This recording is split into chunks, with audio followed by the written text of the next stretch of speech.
Halo sahabat becik, kali ini kita bikin video lagi. Sekarang aku sedang bersama 4 perempuan cantik-cantik ini. 4 perempuan ini adalah siswa-siswa Piulang Becik. Nah, ini udah bisa dilihat ya, mereka pakai baju-baju seragam. Ini kenapa dan ada apa mereka kesini? Kita mau mengawali video ini dengan perkenalan dulu sama teman-teman. Silakan. Halo, saya Adis. Halo, aku Aruna. Halo, aku Saras dari Bogor. Dan aku Alia dari Jogja. Sekarang aku mau tanya dan aku mau tahu juga. Kenapa sih kalian itu memilih homeschooling? Oke, kalau aku tuh baru homeschooling sebenarnya kelas 2 SMA ini. Aku tuh baru mulai homeschooling, tapi adik-adikku udah lama. Dan aku memang tertarik dengan dunia homeschooling, jadi waktu itu aku meminta sama mama, "Mah, kayaknya aku pengen homeschooling deh." Terus memang ternyata cocok juga, aku kayak lihat-lihat selama ini kayak karena fleksibel, karena aku bisa menyesuaikan dengan cara belajar aku, dengan kegiatan-kegiatan yang lain. Kalau aku begitu sih untuk kenapa homeschoolingnya karena itu. Jadi, kenapa aku memilih homeschooling, itu adalah karena dulu tuh aku merasa tidak aman dan nyaman di sekolah. Padahal seharusnya sekolah tuh memberikan, kenyamanan dan keamanan itu. Terus sampai akhirnya di kelas 4 SD, aku memutuskan untuk kayak menjalankan homeschooling juga. Dan ya sampai sekarang pun aku seneng-seneng aja sih homeschooling, malah aku merasa diriku tuh lebih keluar ketika aku homeschooling. Aku benar-benar menjadi diriku ketika aku homeschooling. Itu sih. Oke, ini bukan berarti membandingkan dengan sistem pembelajaran yang lain, tapi memang apa yang kalian rasakan ya, apa yang kalian rasakan lebih lebih terbuka, jadi lebih lebih keluar diri sendiri itu sharing yang bagus. Nah, kalau homeschooling itu ada plusnya. Kalau tadi kan kita bicara tentang enak-enaknya homeschooling ya. Nah, kalau sulit-sulitnya itu apa sih? Pasti kan ada omongan-omongan dari teman-teman kayak homeschooling sekolahnya di rumah aja nih, terus temennya siapa? Terus kalian bersosialisasinya tuh gimana? Nah, kalian tuh kalau menanggapi kalau ada omongan-omongan kayak gitu, apa yang kalian rasakan dan tanggapan kalian tuh gimana? Kalau aku pribadi kan sering ya ditanyain karena aku dari SD udah homeschooling. Dan dulu sempat ada kayak kejadian aku dibully karena aku homeschooling. Karena katanya, ih anak nggak sekolah, nanti kamu menyebarkan virus kebodohan gitu. Jadi beneran, itu saat aku ikut kemah science camp gitu. Jadi itu sempat kaget sampai aku nangis-nangis karena itu masih SD kelas 3 kelas 4 gitu sih. Tapi kalau sekarang menanggapinya, dari temen dari mana gitu. Aku kebetulan aktif di beberapa organisasi kayak Children and Youth Advisory Network, di Save the Children, terus ikut Child Campaigner, ikut Bye Bye Plastic Bags. Jadi aku menemukan teman-teman yang sefrekuensi sama aku dari situ dan juga teman-teman homeschooling yang ada di kota aku juga. Ini aku baru tahu sih kalau anak homeschooling ternyata dapat pembulian kayak gitu juga ya. Iya. Dibilang nggak sekolah menyebarkan virus kebodohan coba. Iya bener. Ada yang lain mungkin yang bisa di-sharing tentang sulit-sulitnya homeschooling? Iya sih, kurang lebih kayak gitu. Ditanyanya ntar nggak punya temen, kesepian, terus nanti ke depannya gimana karena kan nanti kita lulusnya pakai sertifikasinya ijazah pakai C gitu. Jadi apakah universitas seperti PTN akan menerima gitu ya? Banyak sih pertanyaan-pertanyaan yang meragukan tentang keputusan homeschooling, tapi kalau ada yang nanya gitu, awalnya sih agak semangat gitu jawabnya. Enggak kok, homeschooling tuh keren, tapi memang ya homeschooling keren. Tapi lama-lama tuh kalau ada yang nanya gitu, aku cuma jawab santai aja sih kayak, hehe iya ya udah gitu. Maksudnya kadang tuh aku nggak pengen yang selalu menjelaskan karena kalau cuman dikasih omongan orang kan nggak akan langsung ngerti ya. Tapi dengan kita buat karya sudut aman ini, kalian lihat. Silakan dilihat. Silakan dilihat. Gitu. Oke. Nah, ada nggak pengalaman-pengalaman sulit-sulitnya homeschooling untuk belajar? Kalau dari aku sendiri, ya pasti itu bakal ketemu ya hal-hal seperti itu. Tapi ya balik lagi itu kita juga akan menemukan jawabannya. Maksudnya kayak kita pasti akan menemukan cara belajar kita masing-masing dan ya biasanya aku sih nyari kayak prinsip kayak belajarnya tuh orang tuh kayak gimana aja sih, dan aku coba-cobain aja sampai akhirnya aku nemu caraku sendiri. Kadang kita improvisasi juga dengan cara masing-masing gitu sih. Aku sih selalu percaya ya, kalau kita dari awal udah senang sama apa yang kita lakuin, mau gimana pun ke depannya pasti kita akan selalu ngerasa enjoy. Benar. Kalian gitu nggak ya kan? Setuju. Kalau dari awal kita udah seneng, misal oh dari awal udah seneng sama homeschooling, ya udah mau ada hujan angin badai apapun pasti kalian enjoy jalaninnya kan. Nah setelah kalian cerita tentang homeschooling nih susah senangnya, sekarang aku mau masuk sedikit tentang kalian yang sekarang. Apakah sebelumnya saling kenal? Oke, kita jawab bareng-bareng ya guys. 1, 2, 3. Tidak. Nggak kenal sama sekali. Oke, nggak kenal sama sekali, tapi sekarang kalian ada di satu meja dengan 2 plakat di depan ini yang sangat membanggakan ini. Sudut Aman. Sudut Aman ini terbentuk 1 tahun yang lalu ya? Iya. 1 tahun yang lalu. Bisa diceritakan awal mula terbentuknya Sudut Aman dan kenapa terpilihnya 4 orang ini? Apakah ada seleksi kah? Atau emang ada yang kenal kah? Kenapa? Oke, mungkin aku jawab ya. Jadi pertamanya aku tuh ngelihat ada flyer di IG, itu lomba dari Markoding, namanya Digital Innovation Challenge 2022 Perempuan Inovasi. Nah, di situ tertera kalau syaratnya itu harus dari siswa-siswi yang satu sekolah. Sementara aku kayak cuma sekedar tahu, oh Saras tuh pernah ketemu pas salah satu kegiatan Zoom dari Kemenko Mengajar. Terus kalau Adis pernah tahu dari Teens Club-nya Piwang Becik. Kalau Alia tuh pernah sebenarnya satu project tapi aku mengundurkan diri gitu di Piwang Becik juga. Terus ya udah aku kepikiran kenapa nggak ajak teman-teman ini aja meskipun aku sebenarnya nggak kenal banget gitu. Cuma tahu namanya aja, sekedar tahu namanya dia juga di Piwang Becik.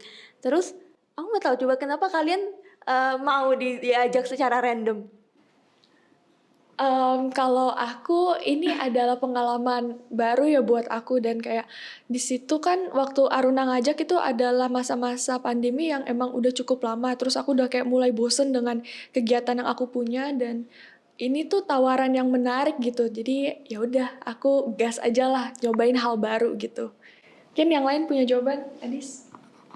Aku juga sama sih kurang lebih karena aku ngelihat kayaknya menarik nih kegiatannya. Terus aku ngerasa kayak kesempatan bagus juga aku bisa kenal sama teman-teman yang satu sekolah. Karena homeschooling tuh kayak kita nggak tahu kan kadang teman kita tuh siapa. Jadi kayak untungnya sekarang bisa deket sama sahabat-sahabatku ini. Oke, nah ini kan berarti bicara soal kepercayaan ya, kepercayaan dan bekerja sama. Kenapa Aruna percaya untuk ketiga temannya ini bergabung dalam Sudut Aman, dan ketiga temannya ini kenapa percaya untuk direkrut sama Aruna? Kalau aku lihat Saras itu sama Adis kan sebenarnya di Teens Club itu pernah satu project bareng juga meskipun beda kelompok. Aku ngelihatnya mereka tuh anak-anak yang percaya diri, terus mereka bekerja keras dan gimana ya? Kayaknya bisa deh diajak gitu buat membangun sesuatu bersama-sama gitu sih. Pakai feeling ya? Pakai feeling, ya bener, pakai intuisi. Oke. Perasaan lebih besar daripada logika. Ya, mungkin Alia kenapa percaya gitu? Padahal nggak kenal. Iya ya, awalnya tuh nggak kenal banget tuh, enggak. Kita emang tapi udah saling tahu lah ya nama satu sama lain. Terus kenapa percaya ya? Karena aku juga orangnya nggak curigaan gitu sama Aruna. Jadi ya udah, ayo aja, bener pengen ada hal baru, jadi ya gasin aja gitu. Oke, nih sekarang berarti aku mau tahu setelah terbentuknya kalian berempat ini, proses kenalannya gimana sampai akhirnya kalian terbentuklah Sudut Aman, lalu proses untuk ikut lomba ini nanti bisa diceritakan ya? Bisa diceritakan dari awal sampai akhirnya muncullah plakat yang ada di depan kita ini.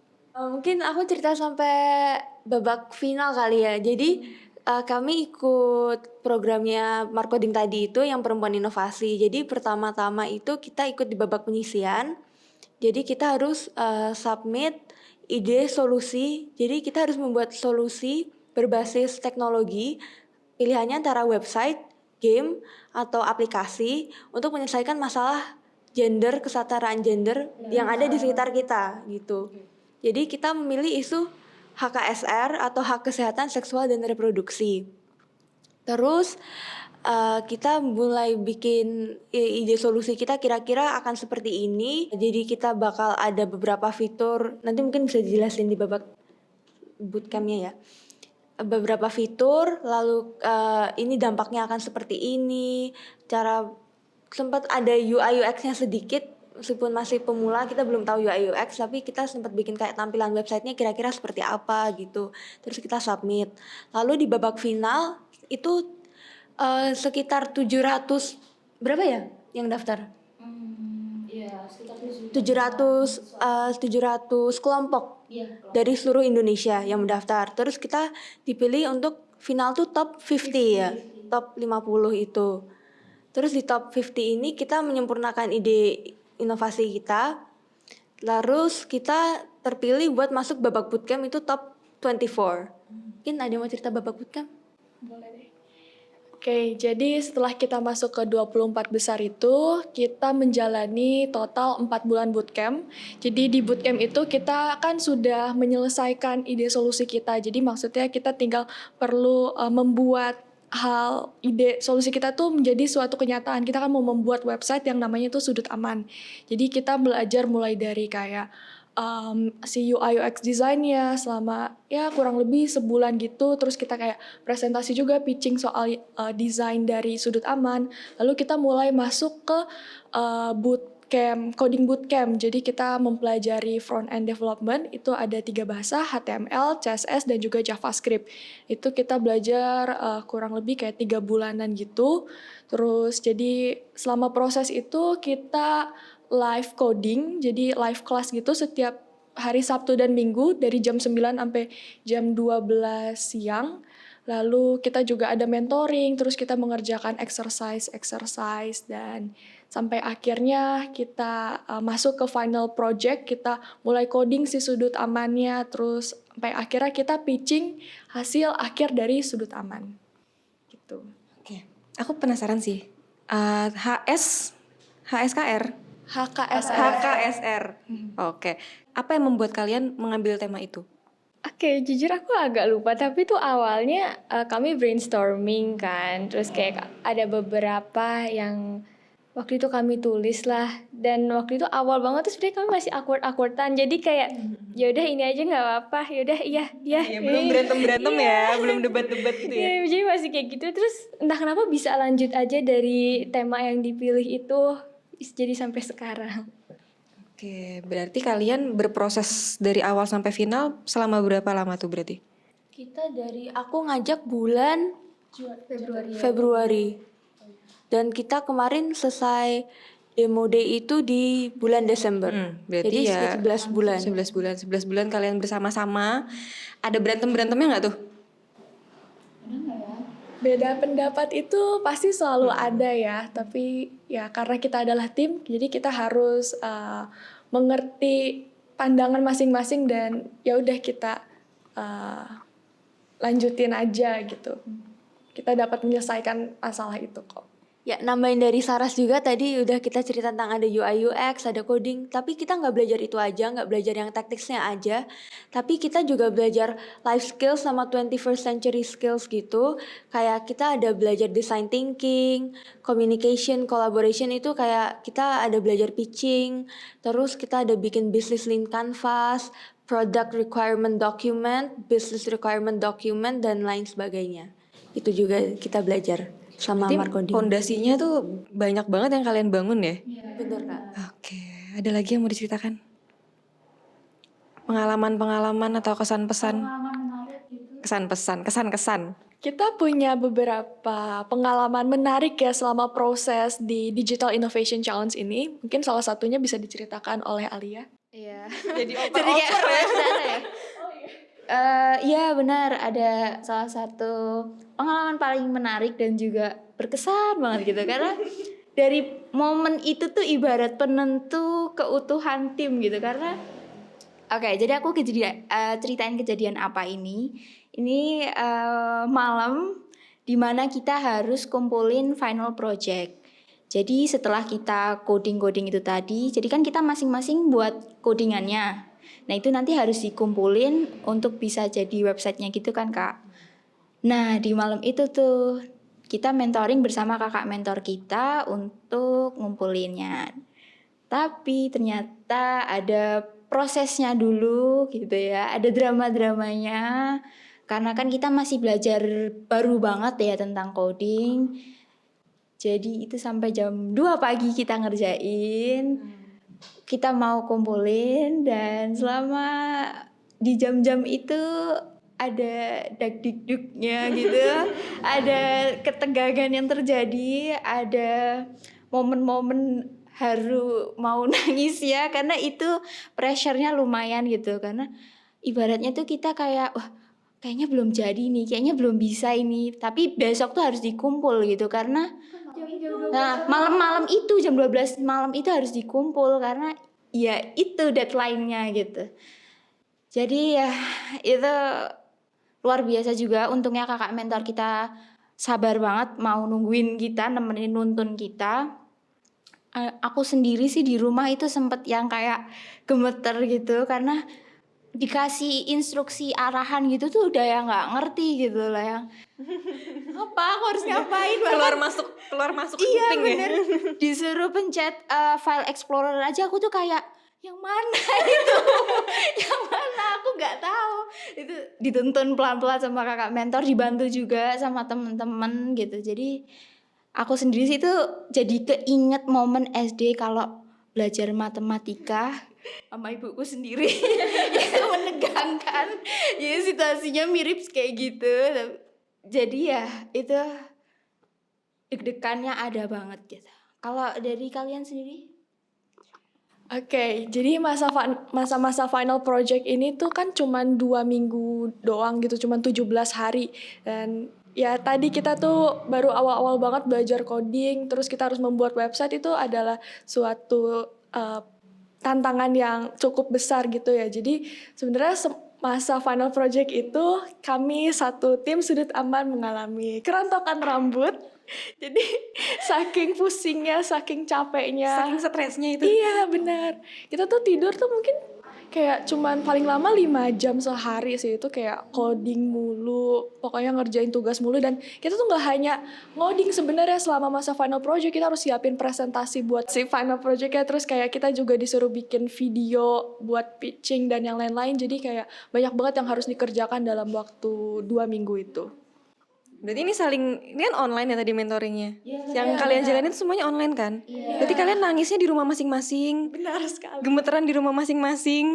Rambut rontok. Kayak rambutmu rontok gak? Oh iya nih. Jadi sekarang udah aman ya rambutnya ya? Sudah Oh udah aman. Udah seneng kok. Udah gak stres lagi kan ya? Sekarang momen stresnya berubah sih lebih ke persiapan SNBT itu tadi. Ruang sulit akan selalu ada. Tinggal gimana kaliannya aja. Ya, untung nggak sampai nangis sih. Mungkin yang nangis-nangis ini boleh cerita. Oh ada yang nangis-nangis. Nangis sambil rontok? Iya gitu deh, waktu malam-malam tuh aku udah mental breakdown banget dan kayak kami berempat tuh udah gak masuk top 6, gak masuk demo day, gak apa-apa deh. Terus ngerasa itu kayak kok websitenya hancur banget, kayak belum responsif, Udah belum. hopeless ya? Iya udah hopeless banget. Jadi mungkin lanjut ya kayak setelah final project itu kan kami ada kayak presentasinya gitu. Terus pas presentasi juga udah kayak ya udahlah pokoknya apapun hasilnya kita tetap lanjut walaupun nggak masuk demo day, walaupun nggak dapet piagam-piagam ini. Terus ternyata begitu ada pengumuman kami shock banget karena kayak ngerasanya hah kok masuk karena udah se-hopeless itu kami. Sampai akhirnya kalian dapat dukungan dari warga-warga Piulang Becik, pasti dari keluarga juga, dari teman-teman kalian juga. Itu rasanya gimana? Oke, jadi kan akhirnya kita masuk ke demo day. Jadi demo day itu top 6, lalu kita presentasi di demo day itu dan kita mendapatkan 2 gelar ini. Jadi ketika menang itu kita benar-benar yang enggak percaya banget dan kayak aku sih ngerasanya ini tuh udah perjalanan yang sangat lama gitu. Terus juga kita banyak melewati rintangan-rintangan, dan apalagi kita tuh adalah anak-anak yang homeschooling, kita benar-benar yang satu-satunya anak homeschooling di kompetisi tersebut. Terus juga kita selama proses itu kita sama sekali nggak pernah ketemuan, jadi kayak aku bahkan baru kali ini nih ketemu kayak Aruna dan juga Alia. Sebelumnya kita nggak pernah ketemu dan melewati semuanya tuh secara online, jadi benar-benar yang kayak wow, bisa ya ternyata dengan semua kekurangan yang kita punya tuh kita bisa mendapatkan hasil seperti ini gitu. Oke, ini pas kalian lagi final dan pengumuman itu kalian di rumah masing-masing berarti? Benar. Selebrasinya di rumah masing-masing berarti? Lompat-lompatnya, nangis-nangisnya diri sendiri sih di rumah Kamu masing-masing. sih. Wah, ketahuan deh. Pas diumumin menang tuh kita juga ikutan heboh. Kayak, oh, ikut bangga. Terima kasih. Terima kasih. Kalau enggak mungkin nggak dapet People's Choice Award karena itu kan banyak-banyakan like. Dan di share sama Pak Aris di grup sampai Pak Aris tuh kita jangan sampai kalah dengan yang lain gitu. Di like-nya gitu siap gitu. Jadi pada nge-like semua teman-teman dan orang tua dari murid-murid Piulang Becik. Ya kita secara berkala ngelihat YouTube lah, like-nya paling banyak siapa nih? Like-nya paling banyak siapa nih? Oh, paling banyak sekolah ini, ayo kita balap lagi. Itu seru sih, momen-momen seru yang pasti kalian juga ngerasain. Nah, setelah kemenangan kalian ini, tindak lanjut sudut aman tuh apa setelah ini?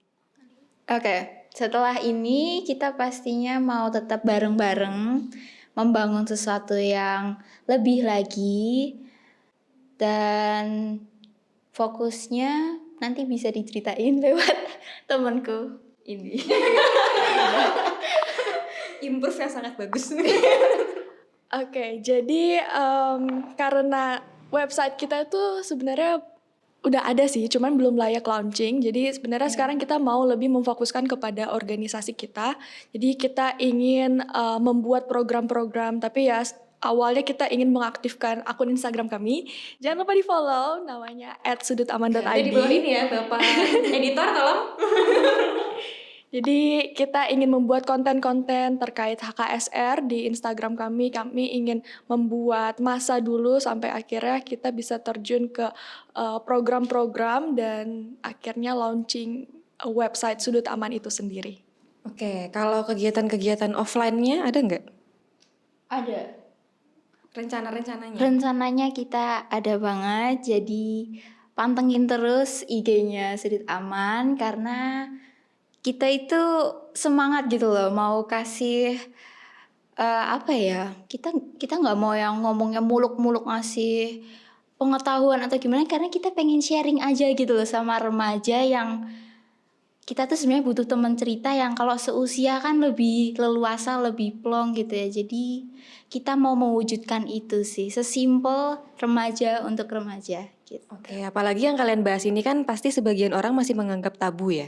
Iya, Jadi kalian bukan mau menggurui, tapi kalian mau berbagi sebagai wadah untuk berbagi untuk kaum-kaum perempuan yang mungkin masih merasa, oh ini benar nggak ya, ini salah nggak ya. Kalian mau memangkas, memotong asumsi-asumsi yang lain kalau itu tuh nggak patut untuk dibicarakan, itu salah ya. Itu justru harus dibicarakan deh.